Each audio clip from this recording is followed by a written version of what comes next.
All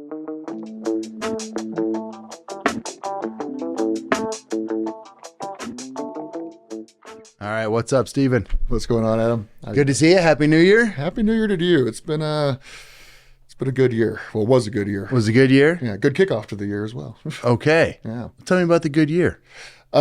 Busy. We had just a massive growth year. Hired some new fresh faces that are some of the best at what they do in their aspect of the industry. Got a lot of work done in our lab. I know you've seen it firsthand, but got it painted over this last Christmas holiday, so you actually haven't seen that part yet. I'll get a tour. And yeah, new units, new labs, new training aids, all that kind of stuff. And finishing off the year with 4 separate classes, all running simultaneously throughout December, which was a lot of fun, a lot of work, a lot of busyness. So four parallel classes? Mm-hmm. Well, 2 at a time, so 2 and 2. Okay. But yeah, I had a lot of students throughout the December months and throughout the rest of the year too. But finished out the year strong, and then had a nice break. Very nice little refresh. Couple of weeks off. How important is that? A lot more important than I thought it was. Oh man, this is probably first year in my memory that I can think of in my adult life that actually put the phone away, put the computer away, spent time with the family, took the kids to Six Flags. That's right. Had a good time.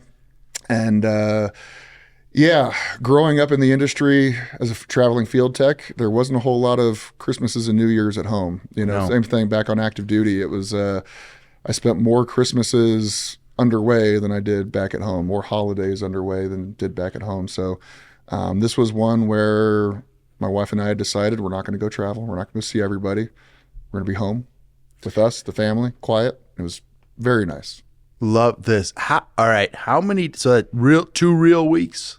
Yeah. So 14 days. Let me see. So we did work the first half of December 24th. So Christmas Day through the day after New Year's Day. So the 2nd. So the 25th to the 2nd. It was about 8 days.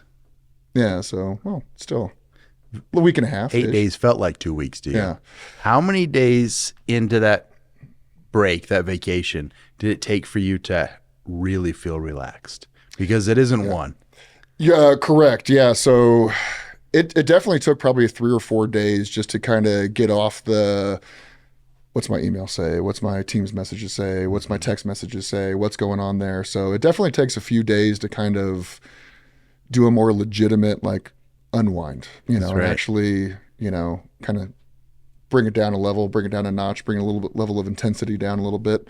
But yeah, being able to actually enjoy time. And it's I know it's one of those things that a lot of people don't like to talk about or admit, but even just recognizing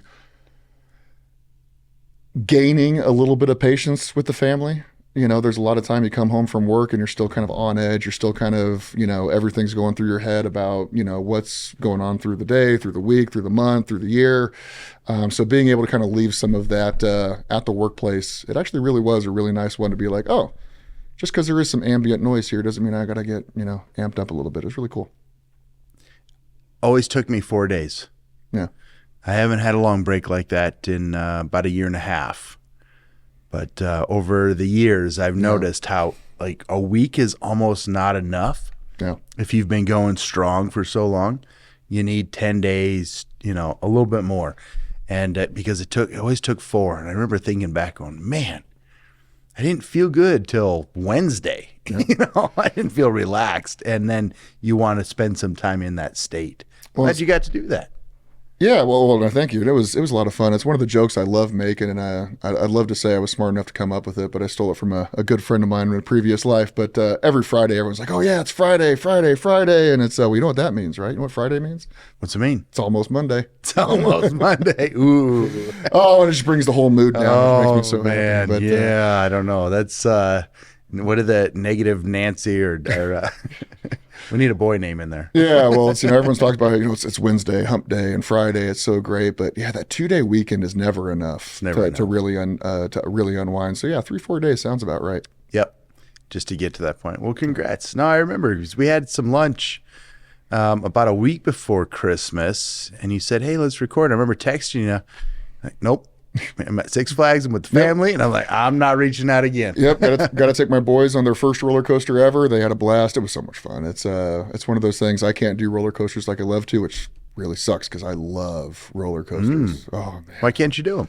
it's just getting older.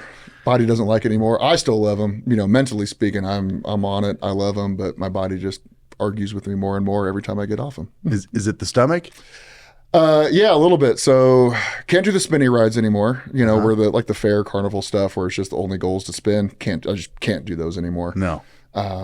But yeah, I get the kind of that sense of vertigo and everything. It's just it's takes a little bit longer to recover from them, and then just the knee, the back, and you get jostled around. It's takes longer and longer to get back into the seat on the next roller coaster, which again is I'm gonna enjoy it as long as I can because there probably will be an age where it's just like no longer. In my 30s, I was good for one roller coaster. If we went out, I'm like, I'll do one. I don't care which one it is, but it's one. I haven't tried one in my 40s, so I have no idea. I'll take you over there next time. We'll get you on the. I'm out. We'll go big. I'll sit. Maybe I'll try one. I'll try one. All right. And the year closed out strong. You had a nice break. Now here we are kicking off 2025. You already have a full class. I know this because my son's in town. He is. He's right there, second row. He's learning. He's doing good. It's been a pleasure to have Colton in class. But not just him as an individual, but just having our very first week, we're already right back into it. So it wasn't like, okay, cool, we have to come back and go 2 or 3 weeks before we hit the grinding wheel or anything. It was just straight back to it. We've got it. Already got reservations in our classroom for about a little bit over half the year. So it's as busy as we were last year. We are already looking to be busier this year, which is great. Good problems to have from a business perspective of already having work planned out throughout the entire calendar year, creating a backlog. Yep. We're getting ready to start development on our kind of our next tier technician program. So last year, getting a level 1, getting a level 2, or a basic and an intermediate course. We're kind of looking for an advanced technician course, starting development that in just a couple of weeks. In addition to expanding our inverter course offerings. So officially, we are now, publicly announced SMA's dedicated legacy training provider. So, congrats. Oh, thank you. So inverter manufacturer, basically, acknowledging that as they have a larger and larger aging fleet, and SMA is one of the largest and one of the longest standing inverter manufacturers, high quality product. It is harder and harder to service products that are now, over 20 years old. So they've kind of put that dividing line down there. So we have all the training. And then middle of December, they also signed over all of their tech support to us as well for their legacy equipment. So if you call SMA looking for legacy equipment tech support, they send you directly to us, which is an amazing relationship. SMA has always had a high quality product, and it's just kind of that next step of how do they maintain that quality service for the full length of that product's lifespan. Congratulations. Yeah, thank you. Okay. Rise Renewables, clearly the expert training business in this space. I like to think so, but I'm glad to hear somebody else say it. I don't know of anybody that's doing it or doing it the way you are, right? OEMs, probably got a little bit of something here and there. Yeah, and there's a lot of companies that do training. Like I know you're very familiar with Airstreams. I love the Airstreams model. They have a really awesome niche market. And I've actually often been asked, like, oh, are you a competitor with Airstreams? Or I'm like, no. They do what they do, and they do it incredibly well. And we do what we do, and we do it incredibly well, which is, built by technicians for technicians in a way that is designed for the guys that are already in the industry, right? Whereas you have this amazing career pathway for vets where, hey, I can now use my GI Bill where I might not have. I'm one of those vets that still has never used my GI Bill 12 years later. I did not know when Airstreams existed, but also 12 years ago, they were nowhere near as prevalent as they are today. What, they have 8 campuses, 7 campuses? Something like that. So this is the primary one, right? Right. They have I don't know, you live there, Yeah, they have for dorms. 8 weeks, 6 weeks. Right. So yeah, that 6 to 8 week live-in program, it's an incredible opportunity for sailors, Marines, soldiers to have an opportunity for a career pathway. I fully applaud them. They do an amazing job. I love Jeff over there. But we don't do what they do. Sure. Just, under the umbrella of training, sure, we do training, they do training. So technically, I guess you could say we're in some level of competition, but No, they're transitioning, right? They're transitioning new to industry people. Right. Now, have not been in the industry. Let's get them ready. Right. Yeah. And now you're taking the people that have been there a minute. Well, and fun fact, two of our students, front row and center, are Airstreams graduates this week. Fantastic. Yeah, and it's amazing talking to them because one of them in particular, incredibly talkative, incredibly knowledgeable. She's been in the industry for about 4 years, obviously 4 years Marine, for about 3-4 years in the solar industry. And it's really awesome to see that foundation that was laid. And then, we get her a few years into her career and getting her to that next step. And it's just a really awesome feeling of just like, hey, you have this solid foundation to transition from what does this lifestyle look like in the Marine Corps to the renewable industry. And now we get to build on that career pathway and get you that next level of training up that, again, Airstreams isn't designed for. It was never intended to be that, just that transitioning thing. And we can kind of take we got it the rest of the way. Yeah, it's clearly complementary. Yes, to business absolutely. models. Clearly complementary.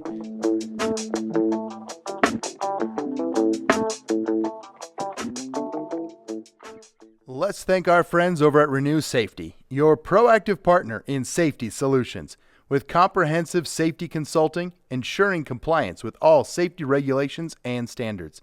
Expert staffing solutions, providing trained safety professionals tailored to your project's needs. Commitment to sustainability, promoting a safe and sustainable working environment. Contact Renew Safety at info@renewsafety.com and speak to one of their industry experts about their proven track record for safety management on numerous projects. Or perhaps you're looking for construction safety staffing, contractor monitoring, incident investigation, or program development and training. Check out Renew Safety at renewsafety.com. Okay, let me unpack some of this. You gave me so much information. All right, so last year, since you started, about 4 years, Rise? Yeah, so we're going to be 4 years in just a couple of weeks. So February 6th, 2021 will be our 4-year anniversary. Okay, anniversary party. Yeah. And you started with the Tech 1. Then you added the Tech 2, or how did it work? So we only just started the Tech 1 and Tech 2, or what we call the career pathway training, last year. So we kind of started backwards. We actually started with the advanced technical stuff. So that was kind of my wheelhouse, was 6 years doing advanced troubleshooting, corrective maintenance in the military, getting into the industry, working for a large manufacturer, doing the commissioning and the troubleshooting support all across the nation. So for me, it was just an easy transition to training everything that I'd already done. So we had fully developed advanced technical programs day one. And then kind of had to go backwards a little bit and say, okay, how do we backfill this and kind of get people from day one in the industry up to where, I'm currently at, which at the time was about year 10 in the industry. Okay. That makes sense. So you're working in the industry and you see the need, right? Here's a lot of folks that have been working here a long time and we need to improve, their knowledge base and their training. So starting with advanced, it makes sense. There is a lot of basic training out there in general. Sure. All right. So then you come up with career pathway. It's specific Tech 1, specific Tech 2. And now is it Tech 3 or just advanced training? What's the new? Well, and I even hesitate to call it Tech 1, Tech 2, Tech 3, although those are terms a lot of people are really familiar with. I like basic, intermediate, and advanced. It's saying the same thing, but in a different way. Because generally when I say a technician level 1, a technician level 2, that's usually saying a specific rank, or job title that usually equates to, at least within a company, a certain pay scale. So if I say, I went to my tech level 2 training, why am I not making what the other tech 2s are? Not to say that training doesn't typically come along with pay raises and, better experience, better skills, better sellable skills. But what I call a Tech 1 or Tech 2 may or may not be what you call a Tech 1 or Tech 2. And the first time I kind of experienced this is when I first came into the industry, I was hired as a field service engineer. In my head, in my world, that was a level 1. When I transitioned into the ISP world, when labor, basic labor, vegetation management, panel washing, that kind of stuff, basic tower maintenance, that was a tech level 1. Well, tech level 1 is generally lower skill, not more advanced technical. They're not doing lockout, tag out. Whereas for me, I was doing advanced troubleshooting as what I would have called a tech level 1. So that's why we try and stay away from those kinds of things and just say basic, intermediate, advanced.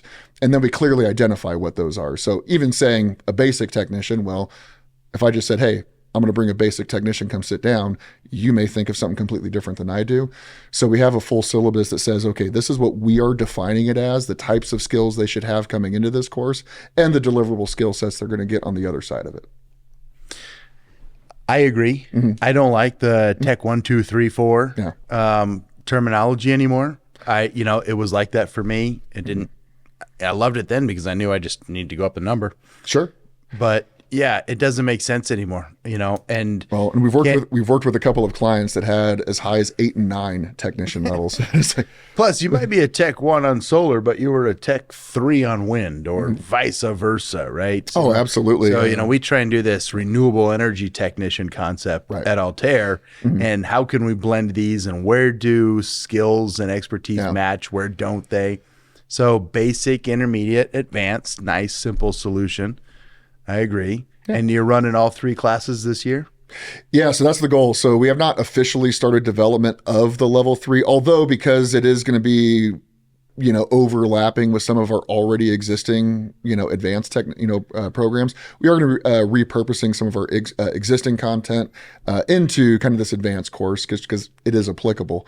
The challenge there now is a lot of our advanced courses are manufacturer specific, right? So I am teaching people how to work on this specific, cabinet, this specific manufacturer, their software, their stuff.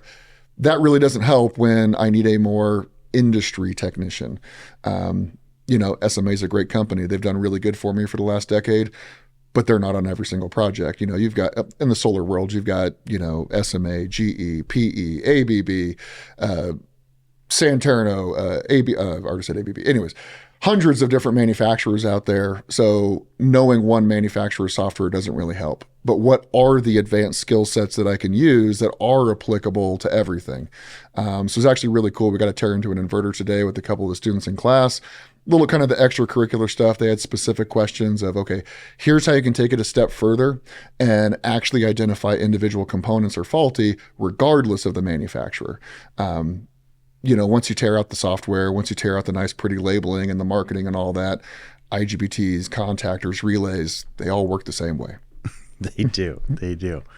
All right.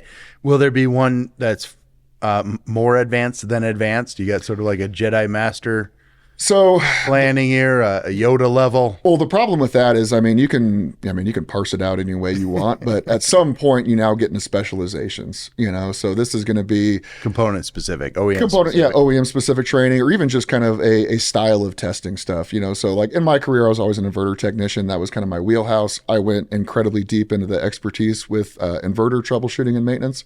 But if you look like a medium voltage technician who's doing VLF testing, high pot testing, stuff like that, that's a very specialized style of test that not everyone needs. I don't need to go put a VLF tester in every single truck in the field because 1, they're expensive, and 2, you don't need that many guys. So could there be a more advanced than that? Absolutely, but not one that you give to every single technician. That's when you start getting into the specialization type stuff. So can any of these, does any of these put the technician in a place where they can say, I want you to give me a complete evaluation, inspection of this site. Tell me what we need to repair and when. So a full site assessment kind of. So, and a lot of that is at a high level, yes. And actually, so I'll just use our DC Health kind of portions as an example. If I'm looking at that basic, intermediate, advanced kind of technician, I expect a basic technician to be able to safely replace a module, maybe do some basic testing like a VOC check or an ISC check, maybe some additional maintenances like vegetation management, maybe some panel washing, but be able to do it effectively and safely. When you start getting into an intermediate level, this is where I'm now going to take some of those basic data collection things and start to interpret data. Yep. So a data interpretation is now where you could make arguments that that's intermediate, that's advanced, and depending on the system, it absolutely could, be all across that spectrum. But dealing with like shunt losses or series losses within a string, I know what these mean because I've been doing this for a long time, but you go and explain that to somebody else and go, I have no idea what you just said. Those are, Interesting words that I've never seen in that kind of context. So what does that mean? How do you do it? How do you collect the data? How do you interpret that data? And what is the actionable item at the end of that? That goes really in depth into the DC health portion. Well, the inverter also has specific tests like that. So our tech support team is actually responding to communication faults right now, to harmonics faults right now, where you now have to talk about more advanced, power quality meters or oscilloscopes to determine what is that, power factor coming off of the inverter and how is that affecting other systems within the distribution system. So the ticket that's off the top of my head that's being worked on right now, you have electrical equipment failures within a commercial distribution that are tied to harmonics that the inverter is pushing. So I guarantee half your listeners are going, what in the hell just was said? And it's getting hot. Yeah. Yeah. But then you go into the medium voltage world and already mentioned like VLF testing, high pot testing. So the idea that you're going to have one technician that can do all of that, like I said all those words, I can't do all of those tests. I know what they are. I know when we would do them, how we would do them, the basic reasons. Some of those were electrical engineering kind of focused. Though. Yeah. Some of those were like, you need a Joe Chacon. Exactly. Yeah. It's funny enough as many people are as listening to me and going, I have no idea what he just said. Talking to Joe is like, woo, I'm just gonna get the I believe button, Joe. Thank you. That's right. If he says so. That's right. We need him though. Yeah, absolutely. And that's where it's really hard to say, is there ever a level where you can just do it all? Well, it kind of depends on what you mean by do it all.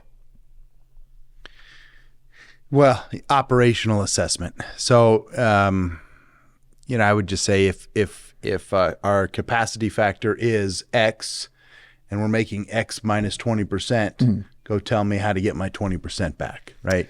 So this is more of an operational site assessment. Yeah, so in that context, I would say absolutely. A lot of the skill sets that we're doing lead to the ability to do that. Now, and a lot of that also comes into how do I interpret the data, right? So at least on a solar site, I know your background's the wind industry, but on a solar site, in that context of I have a 20% loss, and I'm going to a project, it's 100 megawatts, I'm only producing 80, I want to know why.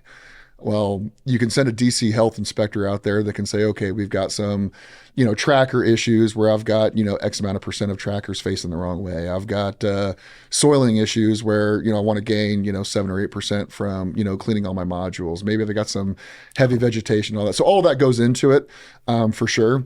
But there's always going to be an extent where you have to get into that highly specialized work. So absolutely, all of our training kind of leads to that ability. And that's kind of the goal, right, is to build that solid O&M technician that can do that, right? And do that and not just, talk about it, but actually be able to go physically do that work, right? Because talking about it's great. I could talk all day about, vegetation management, but do I know anything about actually identifying vegetation across the country and what kind of specific techniques I would have to go to remove it, or, That's true. What kind of cycles do I do? How many times do I need to do it? Maybe I'm in the Western region, I only have to do it once a year, but maybe I'm down in Georgia where I have to do it 4 times a year, or else it's going to get out of hand. What might be poisonous? Right. Well, and, can I use specific types of, other than just cutting the weeds, can I use, any sort of chemicals on this, and how does that vary by region? So I say all those words. I don't know those answers. I'm not a vegetation management guy, but I've talked with really smart guys that, man, oh man, it's like talking to Joe, the vegetation management Joe version. Yeah. You're right. You can't end up with one person. It takes a team. It takes a team of experts, and it takes a team of strong trained technicians to make that site work. Right. It's a team. Always. Which, going back into what made last year so great, I love our team. We have some of the best in the industry. Like I said, my background has always been the inverter world. No one else on my team has that same level of expertise in that scope. They all have their own specializations. So it's just amazing to even just sit around the office and listen to some of the conversations that happen up there. And some of the labs that we've built, some of the trainers that we built, the training aids, they're the vast majority of them are custom built. We designed them ourselves. We sat there and kind of brainstormed and said, I want to prove this kind of thing. I want to teach someone to do this kind of thing. Well, I don't have a solar array in my backyard. How do I get that to that point?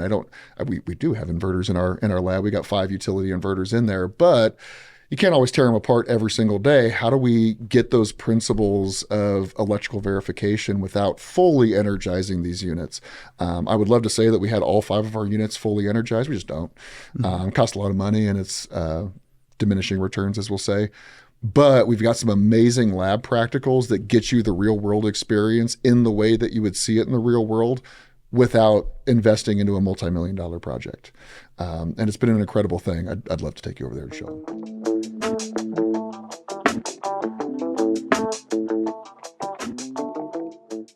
We'd like to thank our sponsor, Altair Energy Services, and their highly trained, expert technical staff, leveraging decades of renewable power management experience into customized solutions for everyone to meet their energy goals and contribute to a better future for all. Altair's team of hardworking, respected experts are providing full-scope, turnkey repairs, planned and unplanned maintenance, system upgrades, fully autonomous technical crews, supplemental staffing, and customized dynamic scheduling to fit your power production needs. Contact Altair at info@altairenergyservices.com and learn more about their wide range of capabilities across multiple power technologies and platforms. Are you going to share with us any of that magic, or is that some of the secret sauce you got to sign up and go to class? Well, a little bit of both, I guess you could say. But no, I mean, a lot of it, I mean, we show the pictures online. I mean, if you can look at a picture and be like, I could design that. It's not exactly a secret, but we built our own little mobile tracker array. It's got 8 residential modules just because they're a little bit cheaper than the larger utility scale modules. Sure. And there's just not a reason to have that big of a footprint in our lab environment. Got one in my backyard I never used. You can have. I'll take it. They're everywhere. But yeah, something like that where we, so just in the last couple of days, we were taking the students and we were able to roll it out into the sunlight, do VOC checks, ISC checks, diode checks on the bypass diodes on the individual modules, module replacement, talking about when a bypass diode fails, what happens. So seeing the current drop in a string when there's no bypass diode versus where there is. IV curve tracing. Now, this particular class, we didn't do the IV curve trace, but just talking about it as a concept, that's going to be in our more advanced class where we start talking about that. So being able to really use the equipment they're using in the field in a real world environment. My favorite trainer is probably one of the most simple ones. And this really stems from 12 years of experience in the solar industry, 6 years of experience in the Navy, seeing kind of idioms in the industry where people just kind of say something, it sounds good, so we kind of run with it. And I know with an engineering background, you're probably familiar with this, but this comes from an event that I had to do a root cause analysis on. It was one of those events that I cried over, and it was a technician that got injured. Per instruction or per the procedure that he read, he did everything right. And if he's listening to this, I know he's out of the industry right now just because it was one of those things. And I had a one-on-one conversation with him. He's like, Steven, I did everything right as I was trained and I still got hurt. And I was like, and it's like, is he okay? He's okay. He didn't get like permanent physical damage. That was, I'll tell the story in a second, but it's just one of those things of, which kind of that passion for training and the high quality of training is because I've actually talked to these guys. I was one of those guys that got hurt. I talked a little bit about that last time I was here. But talking to these guys that got hurt, it's like, we need to do better as an industry, building a culture. And I take that personally as a trainer and as someone who owns a training company, we have to do better all the time. So in his particular instance, he was following a manufacturer document. This was came from the manufacturer, had their letterhead on it. He's reading it word for word and doing it. So he's verifying electrical safety on a solar inverter. And he gets to the 2 capacitor banks. There's 2 common capacitor banks in an inverter. One on the DC side, commonly referred to as the DC link capacitor bank. And it's a part of your DC system that's eventually going to get turned into AC. The other capacitor bank is on the AC side, and there's a lot of different names for it, the LC filter capacitor bank or a sine filter capacitor bank. But anyway, it's on the AC side. So in production, the DC link voltage, if you measure on it, it would be DC, and on the AC side, it would be AC. But as soon as you turn off power, there's no more current flow. All capacitors are, DC. So people in the engineering world know this. He's right. He knows what he's talking about sometimes. I got that one right. Yeah. Well, so in this manufacturer document, I still have this document. It's on my computer. I've gotten the on our SharePoint, but he's going through and it says to verify electrical safety when you get to this portion of the circuit using AC.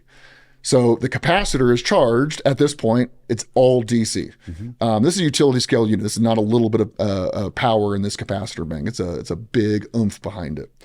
So he has his meter set to AC. He's got the correctly appropriately rated meter. He's wearing all the correct PPE. He's got a safety second. He's done everything right.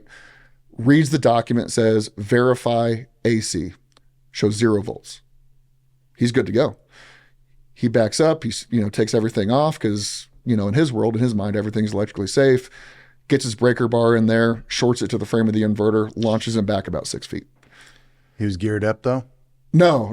So he verified electrically safe, or what he thought was electrically safe. PPE. Removed all the PPE, goes to do the work, and launches him back about 6 feet. And so the electrical theory portion of this is capacitors can get charged via DC or AC, but from the context of electrical safety, when I've removed current flow, it is always a direct current value, DC. And those probably take half an hour or more to bleed off. Yeah, so this particular unit, manufacturer recommends waiting 15 minutes, and that's their internal bleed-off circuits would work. But here's the thing that they didn't know, because he had worked on 40 or so units over the course of that week. This particular bleed-off circuit just happened to have failed. So the capacitors, which had been isolated about 4 hours prior, still held a charge, and a significant enough charge that could launch him back. Now, physically, he's healed up. He's good. But like I said, he decided to leave the industry. He's no longer in the industry, unfortunately. Great technician. I actually really enjoyed talking to him afterwards. He was not one of my trainees at the time, but that's one of the incidents that I took to heart. I took personally of how do we build better? So going back to trainers that we've built, we actually have a capacitor bank trainer that we can charge just with an outlet, so it keeps the voltage down safe. And we set up the meter showing that, we turn the light switch on, have the students read the meter. That is 120 volts AC, fresh 60 hertz, 120 volts from the grid. Turn off the light switch, the meter immediately goes to 0. Am I safe to go lick that capacitor? Am I safe to go touch it? We actually have students. Yes, I am. Now they don't go touch it. We don't let them go touch it. But it's that good visualization of, can I go touch it? So then we switch the meter over to DC, and the fascinating thing is we don't know exactly where it's going to be at, because it's wherever the AC sine wave just happened to be cut off. So we've had it show like negative 90 volts or 140 volts or wherever it ends in that peak to peak voltage. And so there's usually that gasp moment for a lot of these students. They're just like, why is there voltage there? Because it went from AC to DC. Not because there was some sort of conversion, no rectifier process, just the capacitor discharge is now DC.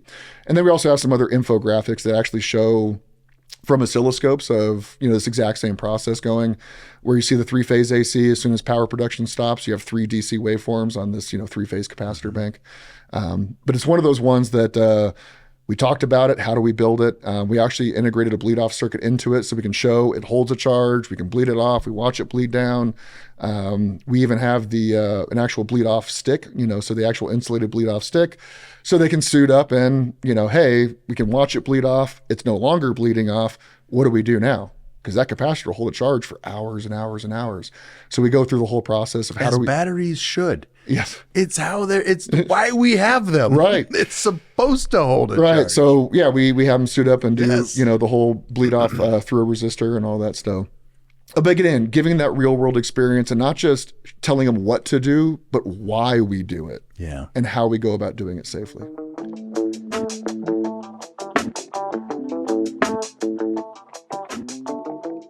This episode brought to you by RST Cranes. With over 30 years of experience, RST Cranes brings the industry expertise to every project.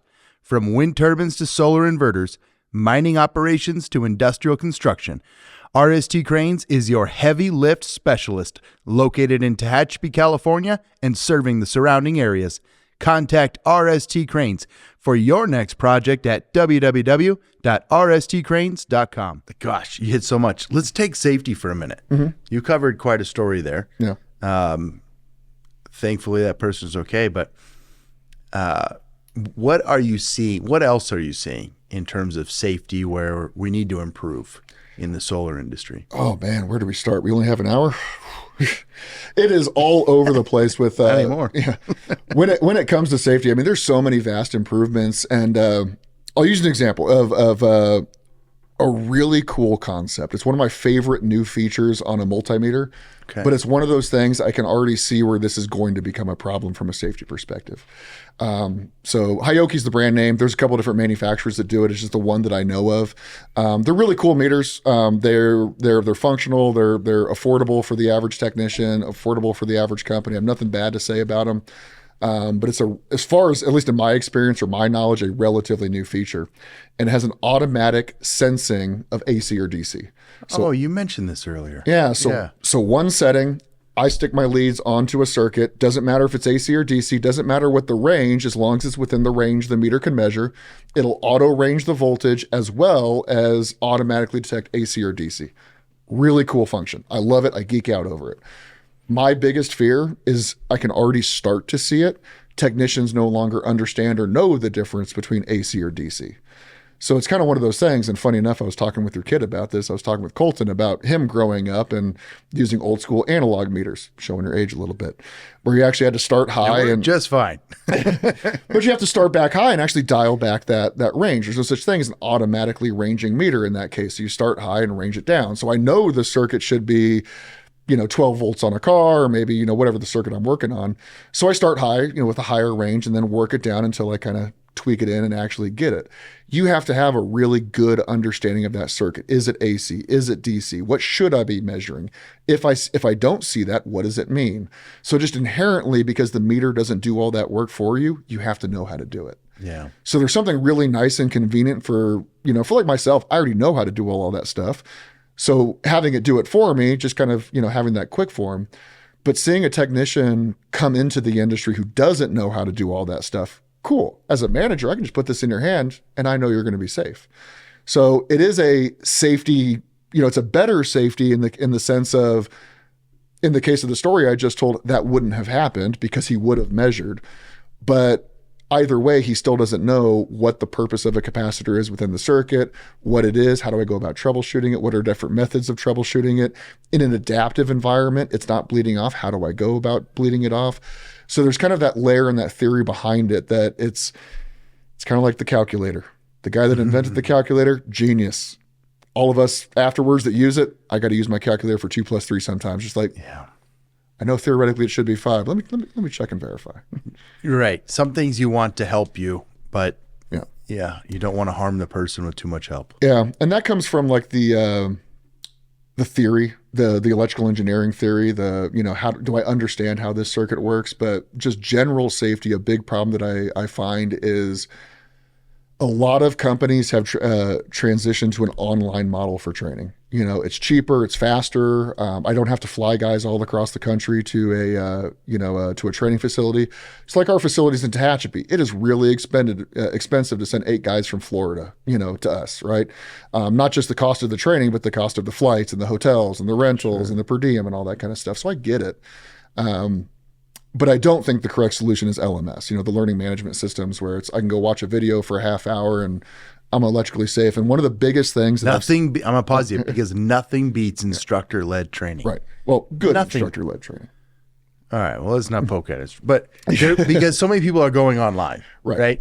Remote. Go read the book, and take the quiz on the online, and here's your cert. But instructor-led training and in a group environment where, somebody else, another classmate gets to ask a question, man, think of that. I'm glad I didn't, now I know. Well, and the environment is so conducive to learning. And one of the biggest things that I've seen is not that they didn't get the cert, it's that they didn't even pay attention to the training. And I'll pick on my wife because I know she won't listen. She should. That's what I'm saying. But she had to do some training for her job, and I watched her. It's all on her phone, so she sets her phone down and she walks away, go does the dishes, go does whatever. Oh yeah, this video is about a half hour long. So I hit the next button. Yeah. I'll set a timer on the watch or on the kitchen timer or whatever and come back. Oh yeah, cool, click next and whatever. She did 40 hours of training and probably only got about 2 hours worth of content that she actually paid attention to. And I don't want to pick on my wife because it's a problem that everyone that does LMS most people do this. Yeah. Most people do this with the online training. Yeah. They try and put the clock in there to keep the person, but they're not there. The other thing that I have a problem with, even if the person is really paying attention and then you take a test immediately, you've tested your short-term memory only. Right. right? You didn't get that lecture. You didn't get that group discussion, the thought provoking, atmosphere. And even if the technician that's taking that online training is genuinely trying to learn, I'm genuinely trying to listen to it, because I met those guys too. Like, hey, Sure. I listened to every second of that. I even rewound and listened to it again. I took notes. Here's my notes. Not everyone reads just by listening, or learns just by listening. That's right. Some are visual learners, some are audio learners, some are hands-on. And realistically, we have to do kind of all of those things, right? So even if I say I learn better hands-on, that doesn't mean I don't learn visually or audibly. Sure. It means I should have all of these things integrated into my lesson. And you just can't get that with online training. So we had a client about a year ago, and they came to us for this modularized training that we do, and they're kind of going through, and initially they said, "Oh, you guys offer NFPA? We already have that covered. We don't need that." And we're like, "Okay, well, we'll play the game. We'll do this. Others, you're still coming to us for training." And once we kind of put it together, I said, "Okay, we've got all of our stuff, but hey, I'm just telling you, we have a little bit of spot extra that we could fill this in. Hear me out. Let's just put this in. I'll even eat the cost of it. Let me just put this in and just test your guys' knowledge, because they've all gone through, whatever, a 4-hour NFPA online, and we'll see where's their heads at, where's their knowledge at." And we came in, these guys didn't understand their basic boundaries, their basic PPE, even just the electrical hazard that was present. And not to bash the company, because they're doing their best to try and do it. And immediately once we had this feedback, guess what they do now? In-person NFPA, universally across the board. Sure. And so it's I appreciate greatly that they were able to recognize, hey, we gave it a shot, it didn't work. Before something happens, we're going to go ahead and make that correction. Yeah. And so going back into what we can correct in safety, I could identify just the average technician, and any technicians that are listening to this, off the top of your head, do you know what your approach boundaries are? What the names of them are? What your average approach boundary is for the system that you work on? Is it 3 foot 6 inches? Is it 4 feet? Is it a foot? Even just the names of the boundaries. Do you know what the definitions of those boundaries are? So with this boundary, like the restricted approach boundary, the limited approach boundary, my arc flash boundary, what does that actually mean to me as a technician? What PPE do I need? How do I identify the level of PPE that I need? I'm going to ask another question. Pause the video to for your own answer. Have you ever heard the statement, "The PPE won't keep me safe, or it won't keep me alive, it'll just keep me pretty at the funeral"? This is an incredibly dangerous statement that I've heard all across the industry. I've actually never heard this. You mentioned Thank God that you haven't, because you haven't. That's a scary. It is a statement. scary, and it's scary inaccurate. Is it driving people to discount using the PPE? Like, Absolutely. Well, and I probably don't need it. I'm going to die anyway. How do you look at that? Yeah, well, that's the result, right? If it's not going to protect me anyway, I'm going to be that cool guy, and I'm just going to go do the job anyway. I don't need PPE, right?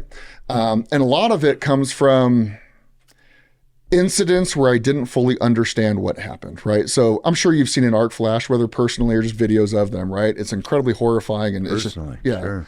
I've seen plenty. I've seen, various substations fail, and transformers fail, and inverters fail, and, module fires, combiner box fires. It just happens in the industry. Hopefully you're not there for it. Well, I've been on the skid when it happened, where just, equipment fails. It is what it is. But often what happens is somebody will, and this is my opinion, so where I think a lot of this kind of mentality comes from, is someone that's using PPE incorrectly and now gets severely hurt or dead because of this arc flash, right? So they don't trust it. Right. So they don't trust it, right? So somebody from the outside in says, well, see, look, he was wearing PPE. I don't know if it was the correct PPE, but I saw that he was wearing it and it didn't protect him. Therefore, it's just going to keep him pretty at the funeral. And this kind of mindset permeates. And like I said, there's a lot of companies, and I think a lot of it comes down to, because of this lack of correction, right? Sanity check, right? It's I watched the video, cool. It's the same video I watched last year. It's the same video I watched before that. They didn't even change the year at the bottom right-hand corner. It's just, it is what it is. So yeah. So these bad habits, these bad kind of idioms come about. You show any, do you remember the old video? Maybe this, I'm dating myself again. You ever heard of one called Red Asphalt? Mm-mm. So in junior high school, maybe like freshman in high school, you'd take driver's ed in school. I don't know if you still take driver's ed. Yeah. But no. Not in school, They don't do that in school anymore.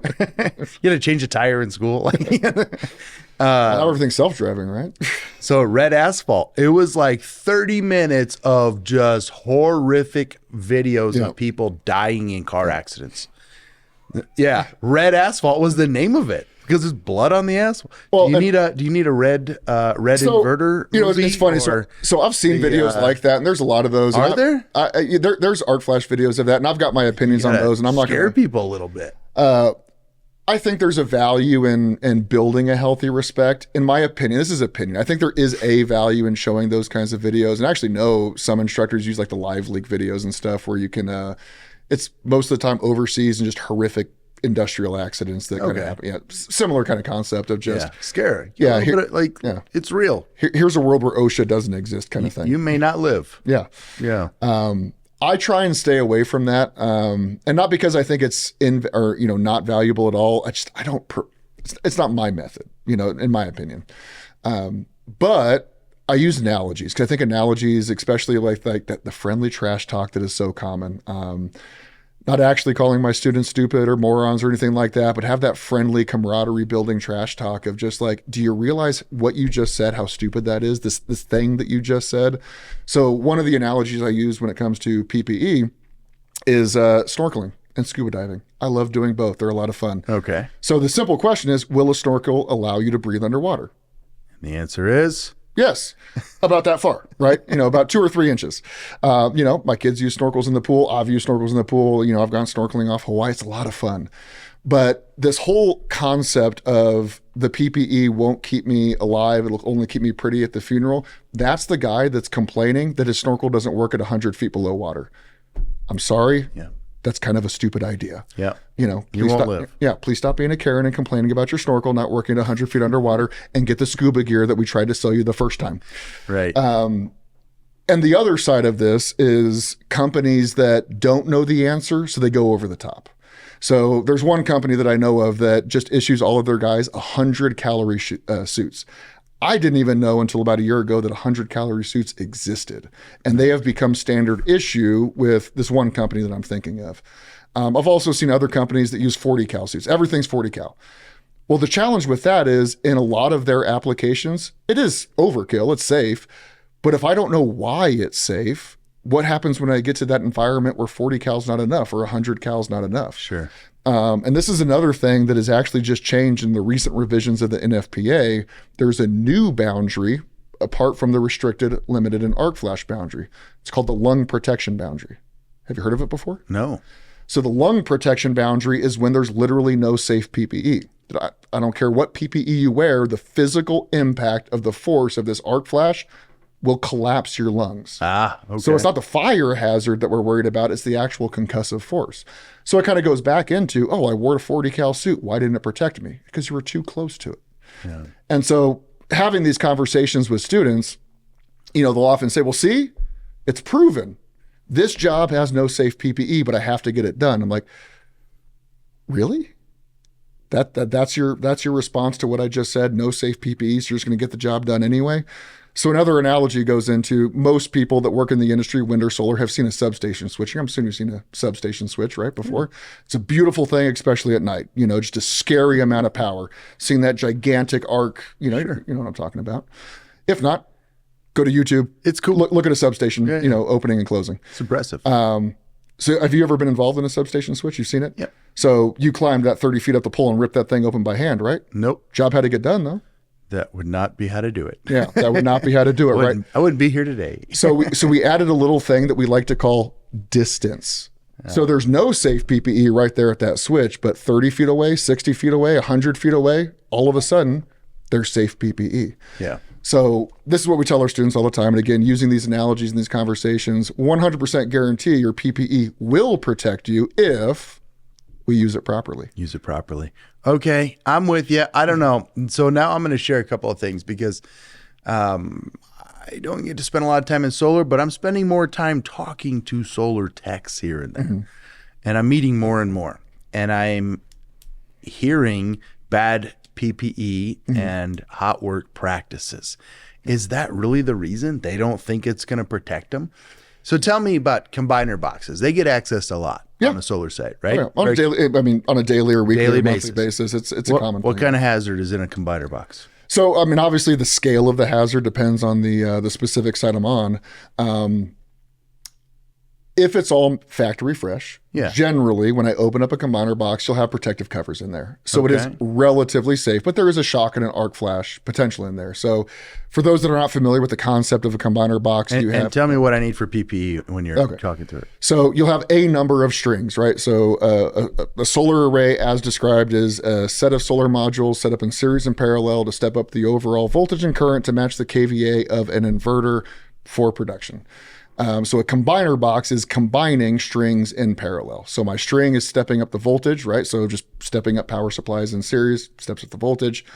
I now put them all in parallel, steps up the current. And then depending on the size of the site, I could have as few as 1 to 4 or as high as like 20 to 30 on some of these newer projects. Now, way back when, the residential commercial market is about 600 volts. Early utility scale level is about 1,000 volts. And the modern day solar sites are almost all 1,500 volts. Like that's kind of the scale that you're talking about. Now, the amperage is all going to be depending on how many combiner boxes I have, the size of inverter I have. So it's hard to say what the arc flash potential is going to be. That's always going to be site specific. So today we got a lot of 1,000 and 1,500 Right. volts. Yeah, those are kind of the industry standards. Can I just zero cal open it up, go to... Absolutely not. So as soon as you expose the conductor, right? So the magic words when it comes to approach boundaries is exposed, energized conductor. If I'm just standing in front of the combiner box and switching it, they have what's called a dead front. You're safe to switch it, no PPE. Sure. Once I open up that combiner box, I have now exposed an energized conductor. So I've immediately introduced my boundaries. So the restricted and limited approach boundaries are what we call shock protection boundaries.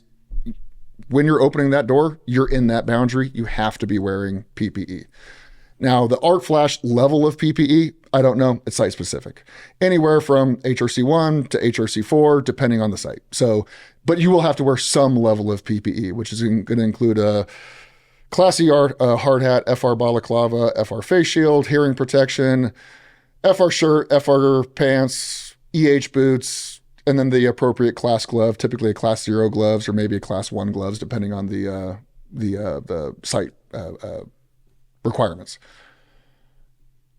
I think I got everything. Don't quote me on that. I'm doing it from memory. But the idea being you're wearing a full, the ANSI C87 glasses. I did forget one thing. I didn't think about that. That's right. But yeah. Wait, did you say face shield though? Yes. You did. I think I said FR face shield. Yeah. Okay. So when I just say FR face shield, that means a fire resistant face shield appropriately rated for the work that I'm doing. So if it says it's an HRC1 danger, then I have to be wearing everything minimum, meet or exceed that requirement, HRC1 and so on. And when do I need to wear a suit? As soon as you're exposed. So the suit being is so that the arc flash, greater than my FR shirt and pants. Right. Well, so the FR shirt and pants is a suit. It's just an appropriately rated suit for that. Now, if I'm talking about like a 40 cal suit or a 100 cal suit. So I have 1,000 volts. So the voltage does not directly correlate to the arc flash danger. The arc flash. How do I know then which combiner box I need to? Is it going to tell me on the box? It is. So that's where we like to use the acronym RTFM. I'm sure you're familiar. Read the factory manual. Is it factory? It is factory manual. Oh, okay. Look at you. Keep your mind out of the gutter there, Adam. Yeah, read the factory manual. We had a guy on here. I'm not sure that's word he used, but all right. But yeah, so arc flash labeling has been required by the NEC for longer than I've been alive. So I can go to the combiner box, and if I'm going to get in it, it's going to tell me. Yeah. Yeah, so reading the label, it'll nice big, warning, danger. It's going to tell you what the danger is, what the level of PPE is, what the distance of those boundaries are. And then I might know, well, I need a 12 calorie kind of setup. I need a 20, and okay. Yeah. Okay.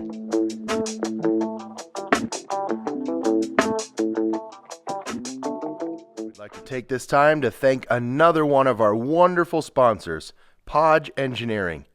Podge Engineering, making wind and solar all we know it can be. Are your renewable energy assets underperforming or not performing at all? Did you expect many years of longevity and they're failing on you now? Podge LLC offers many customized, engineered products and solutions to get these assets back on track. Podge Engineering also performs root cause analysis, engineering services, procurement, and construction. Visit podge.org. That's PADGE.org. Remember Podge, making wind and solar all we know it can be. And it's as simple as that. Read the factory manual. That factory manual. I hear a lot of conversation where those things aren't always used on combiner boxes. So are you hearing some of that? So I have been on a lot of construction sites. I have commissioned thousands of inverters in my life. What'd you see? Every single time. I have never been to it. Now, I have been to a site when they have not been applied yet, just because in that phase of the construction. Okay. But I have never once seen a site that was turned over that did not have them. Now, I've not been on No. People using the correct PPE when accessing the combiner box. Oh, absolutely. Well, I've seen people that both do and do not use the PPE. Is that what you're talking the about? do not. Yeah. I'm still hearing about a lot of the folks that do not. Well, and that goes into another one. Why? Oh, and why? Any number of reasons. It could be lack of training. It could be bad training. It could be, that mentality that comes around. It's not going to protect me anyway, so I'm just going to do it. But one of the other kind of story times that I don't know if I can ever use this in a classroom again because everyone's going to know my story now. But as they should, since they're listening. Well, but I'm going to treat you like one of my students for a second. I said, okay, Adam, we're going to go out into the lab. We're going to go out into our field. We're going to do whatever it is we're going to do, and we're going to go work on this inverter. We're going to go perform a lockout, tagout, electrical verification, do a stack replacement, okay? Once we get out there, let's just say we see one of the Mojave greens, rattlesnake, in front of the lab. If I said, okay, Adam, I just want you to be really quiet. We're going to whisper. We're not going to make any sudden movements. I'm going to step right over this snake, and we're going to get this job. No questions asked. We're going to be okay. Would you go do that work with me? No. How often do we do that with electrical hazards? Very often. Yeah. And that's one of those real things. Because they're always present. It's like saying you're going to always work around Mojave greens. Yeah. You better find a safe way to do it. Yeah. Well, and that's the thing is, in that case, the safe way is to get rid of it, right? You would either call somebody or get rid of it in some way. But so often than not, we get this weird... There's a Texas relocation procedure I read. Where the head went to the left and the body went to the right. See, that was one of those things where, as a manufacturer's technician, as a warranty technician, I said, it sounds like a big old load of not my problem. Yeah. So I'm just going to go ahead and, call the site guy and say, hey, I got a snake over here. So I'm just going to go back in my truck and, as you should, get some paperwork done. Yeah. We got a stop work. Yeah. It should be a stop work. Yeah. All right. So same thing though, but electrical hazards like the snake. There's a lot of reasons why someone would reach into an energized cabinet not using the correct PPE. Some of it's I don't know any better. Some of it's I genuinely was trained wrong. Maybe I got some OJT and the guy that trained me said you just don't need it. It does happen, right? There's a lot of bad habits out there. Stephen, how many people would say, okay, I'll follow you over the snake?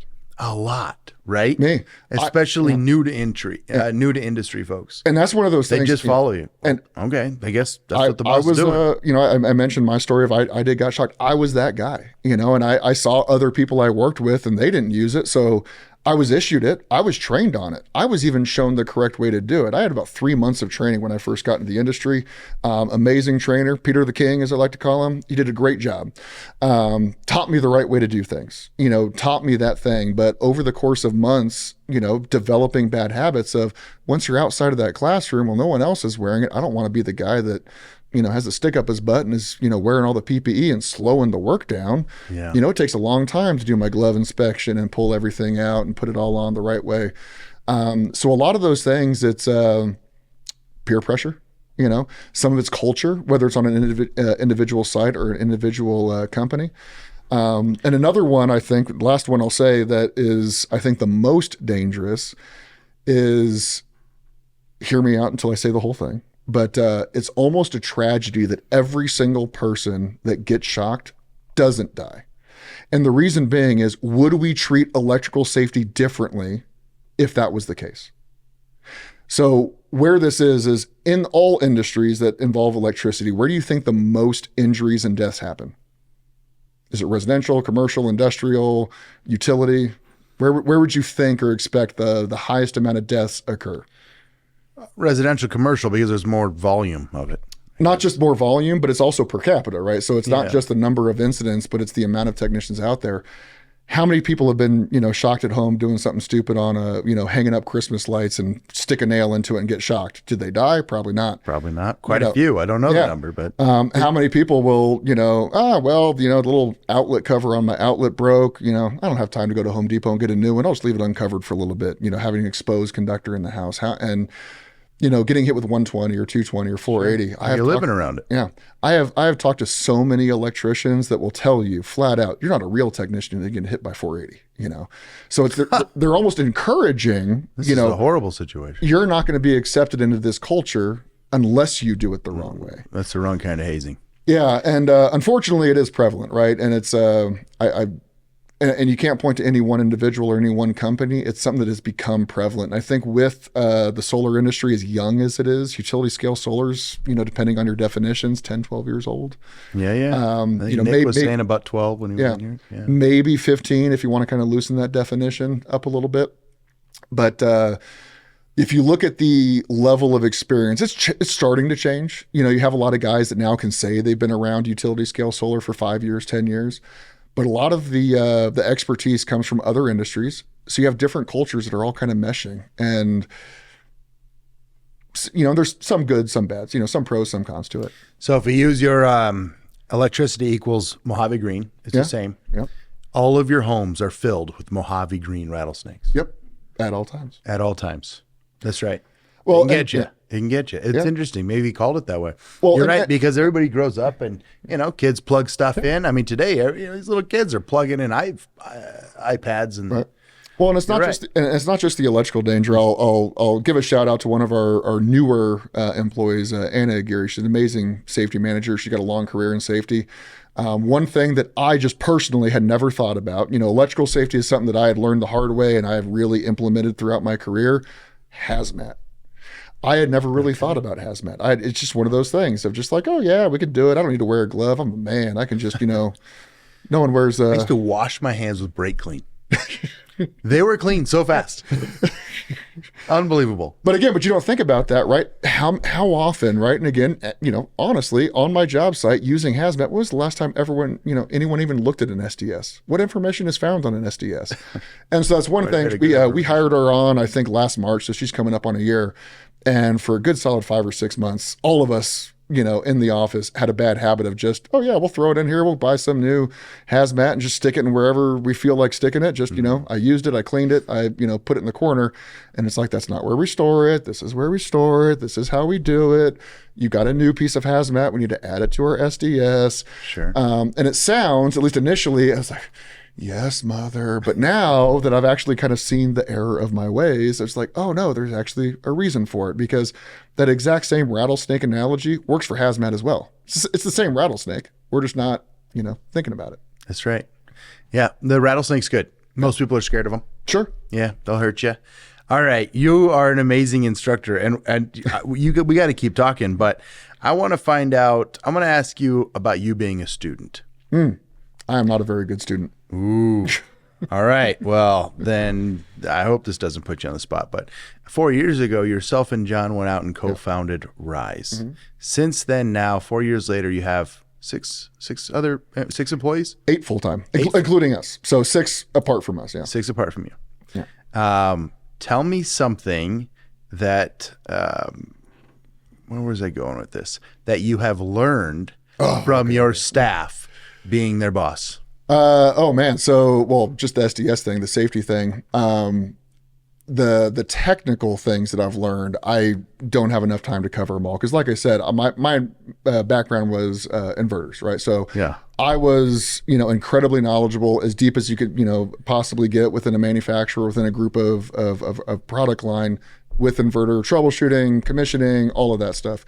So from a technical aspect, the list goes on and on and on. Juan, who's going to be a guest here shortly on the show as well, Juan Acuna, he's got 20 plus years in civil work and IV curve tracing, DC health. I mean, just from him alone, the amount of stuff I've learned about the industry and different aspects has been incredible. So I could list all that stuff. John Reckers is a business partner. I know he's not an employee per se, but I'll use Sergio as an example right there. He's got a huge wind background. So he's been in wind for 20 some odd years. Yep. So his expertise, his ability, the things that he's seen is drastically different than anything I've seen. So again, I could talk about that for a long time. Now, I'd been in management before, never as a company owner or as an entrepreneur, but in management. But dealing with the HR aspects, the building a culture and all that kind of stuff, and stuff that I just never thought about, and all that. That's what I'm looking for. Not technical. I know. What have you learned from them about how to lead a business? What I would say with that is having to take the eyes off of me and how do I build up the next generation? Now, and not just building the next generation, and I'm not talking about the next generation of technician, but how do I build them up so they can do what I do, right? So initially in the business, I was the trainer. I was doing it all. I was working it, I was operating it, I was going out, I was doing the sales and all that kind of stuff. So how do I bring somebody on who has a great technical mind, but bring them into this role that they might not be filling out with this or familiar with? So like with Tyler and Anna right now, we've really kind of built up, how do we build a trainer, build a better trainer, right?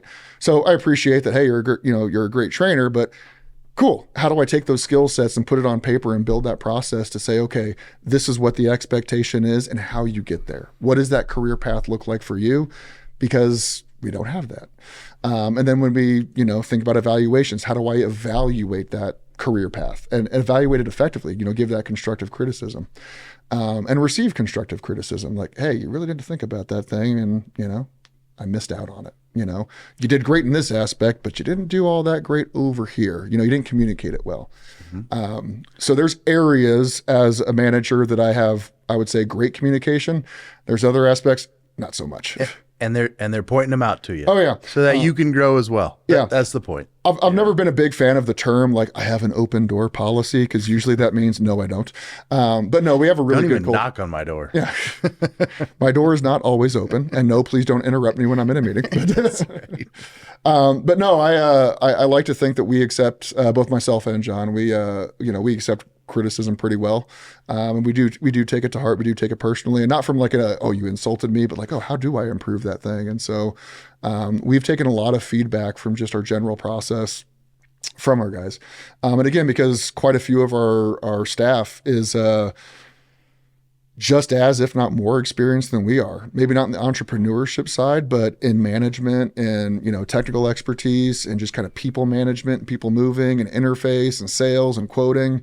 So I've learned so much. My first quotes and sales kind of pitches, looking back, I don't know how we sold any work. Yeah. I learned a lot from our team that kind of came on board and said, hey, this is good, but maybe if you tried it this way, you might get a little bit more traction, and it has paid off. So that's cool. It's been a long list of things that I've learned from my people. Yeah. I wondered if it's tougher for a teacher to continue to figure out how to be a student, right?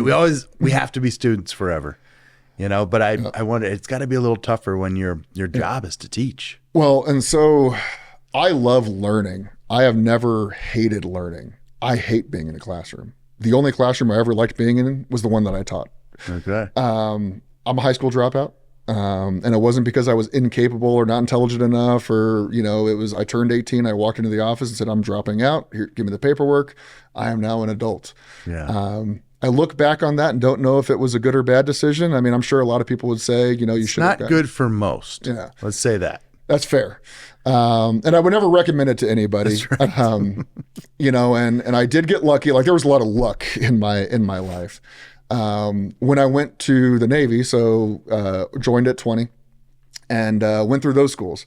I got through them, hated every minute of it. If it wasn't for a lot of my party lifestyle, I don't know if I would have at that time. Mm-hmm. It was kind of what distracted me at the time, but I hated school. Just being in a classroom, sitting in that environment. What changed you?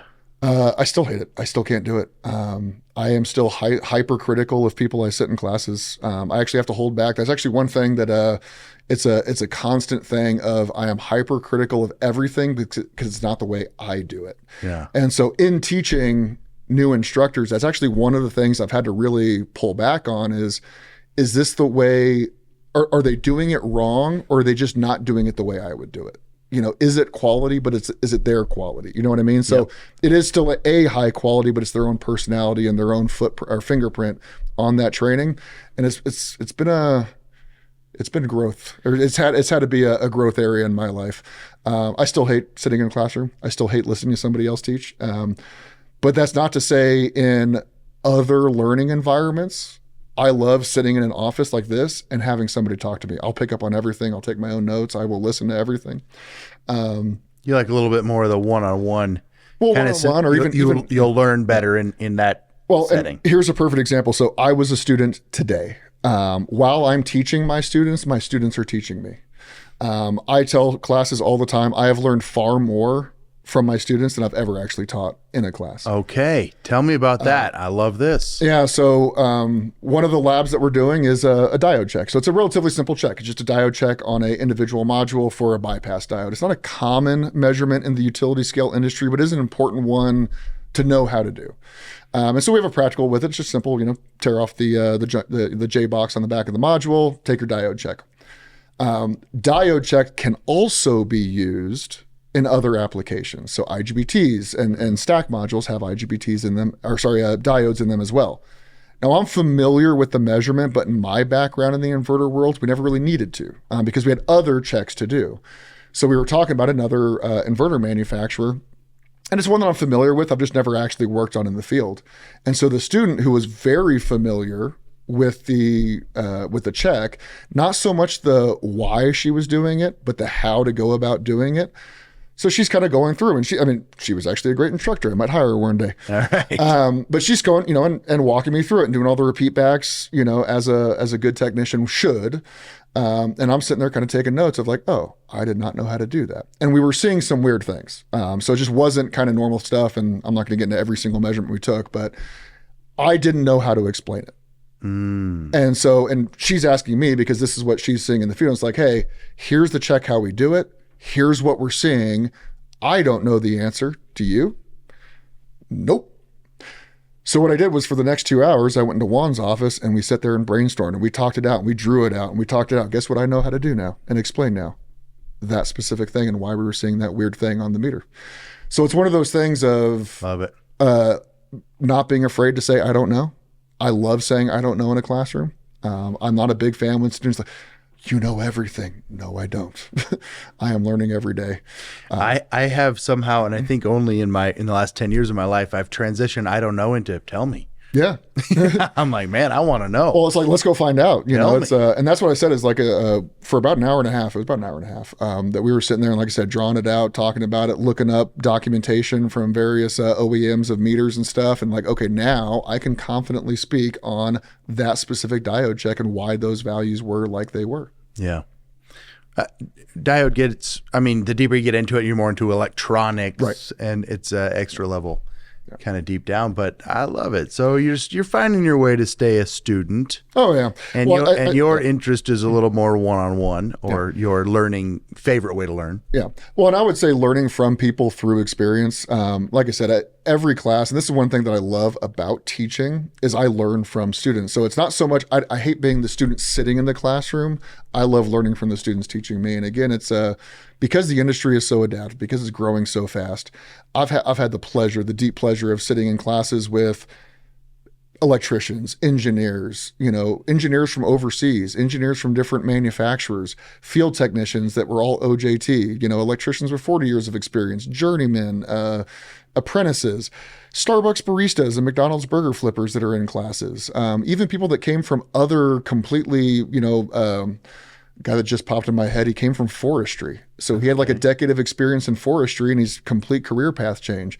But the way he approached troubleshooting was a little bit different. The questions that he asked were different because he was basing his questions off of his own personal experience, which was now challenging me as an instructor of like, I know what you're asking, but I've never heard it asked that way. So now I have to think a little bit differently about what language you're using and what language do I now have to use in response to that. Not like watch my words or anything like that. Sure. But yeah, just dealing with that. People from oil and gas, people from wind, people that have worked on hydraulic and pneumatic systems that I've never worked on are going to call things different, use different words, things. So yeah, it's always being a student every day, always a student. It makes sense that you're particular on teachers and trainers because you are sort of a natural teacher and trainer. Well, thank you. Yes, so it makes sense that you're particular, but I love that you have identified and found the way to never stop learning, right? Yeah. And never stop being the student as well. Yeah. That's probably tougher when you're the trainer, but you figured it out. Petrified to speak in front of people. Well, it's the second time on the podcast, and you're going to keep coming back for more. Yeah. This will get you over that fear. Yeah. But yeah, thank you for always appreciate I the love input. it. We went like an hour. It might have went a little over even. So, yeah, let's wrap it up, and it's always great seeing you. Yeah. Well, come on down to the office anytime. I'm going to check out the new lab stuff you have. Oh, it looks so much better. Right. It looks great. I'm going to come see it. Yeah. All right. Thanks, buddy.